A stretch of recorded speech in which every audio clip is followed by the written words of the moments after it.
Over the Ledge. This is the #1, and some might say only, political comedy show based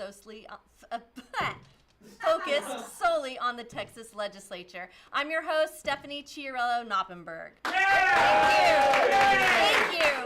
We are super excited for season 2 of Over the Ledge live on Austin Public Access. Thank you.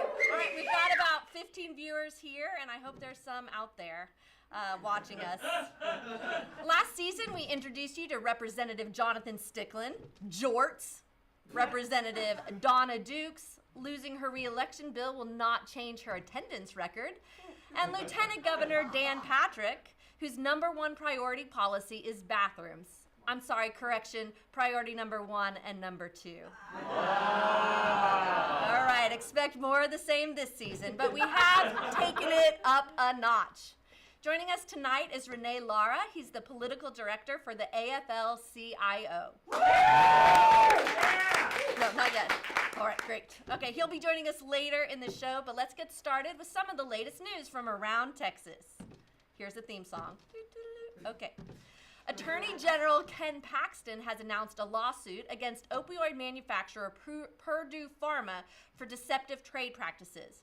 Rumor has it he will next target the makers of Ambien due to its side effects. He says it's not racist enough. Yeah. Following the Santa Fe school shooting, Lieutenant Governor Dan Patrick said that Texas should cut incentive funding for violent films and video games. Patrick gave reasons, but none could be heard over the sound of him firing a shotgun at a live animal at his ranch. In a follow-up, Patrick responded, "Woo! Headshot!"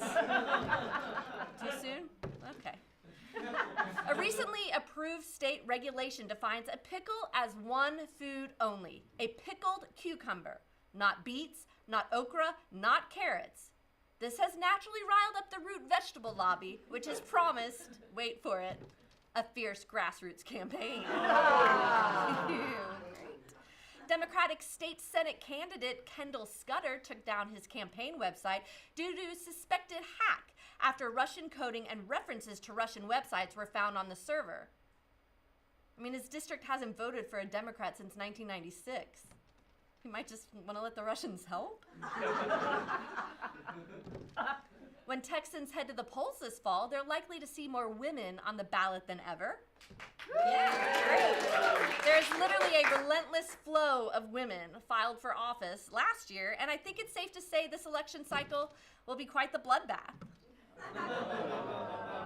Oh, it's just a fact of life.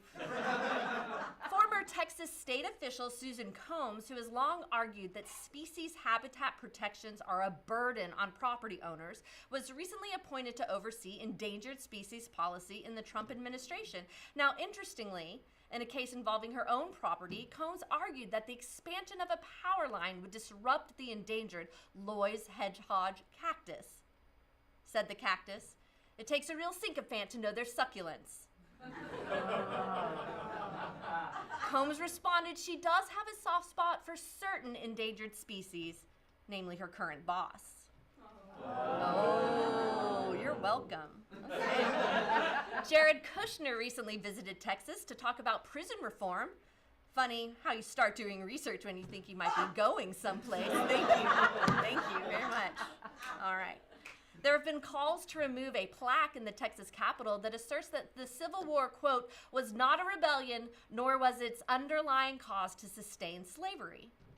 There have also been calls to remove other old relics at the Capitol, and voters will get their chances during the midterms. You're welcome. That's the latest news